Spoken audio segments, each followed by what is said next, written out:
Obama ရဲ့ decision making secret သိချင်လားဒီနေ့ကတော့ Obama ရဲ့ 51% rule ဆိုတဲ့ decision making secret ကြောင့်ပြောပြမှာဖြစ်ပါတယ်Obama ကတော့ former US president တယောက်ပဲဖြစ်ပါတယ်။သူကဒီလို US တစ်ခုလုံးနိုင်ငံတစ်ခုလုံးအကြီးကြီးကိုတော့မှ decision တွေအရန်လုပ်ပေးရတဲ့ president တယောက်ပဲဖြစ်ပါတယ်။သူဘယ်လို decision လုပ်လဲဆိုတာကြည့်လိုက်ပါ။ Obama ပြောတာက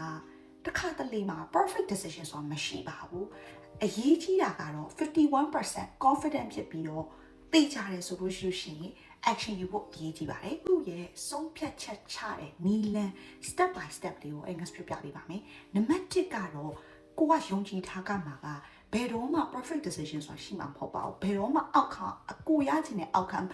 100% ဆိုတာရှိမှာမဟုတ်ပါဘူး။နံပါတ်2ကကြတော့ကိုက decision ချတယ်ကိုကဆုံးဖြတ်ချက်တစ်ခုချတယ်ဆိုရင် probability နဲ့ပဲကိုကတွက်ရပါတယ် probability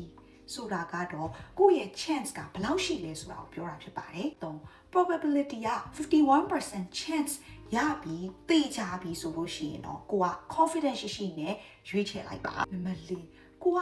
51% chance ရှိရဲ့ဥစ္စာကိုရွေးလိုက်ပြီဆိုရင်တော့ဒီဥစ္စာကိုယ့်ကို confidence ရှိလိုက်ပါကို best decision ကိုလုပ်လိုက်တယ်ဆိုပြီးတော့ကိုယုံကြည်မှုရှိလိုက်ပါ၄ချက်စလုံးကတော့ Obama step by step လုပ်တဲ့ decision making process ပဲဖြစ်ပါတယ်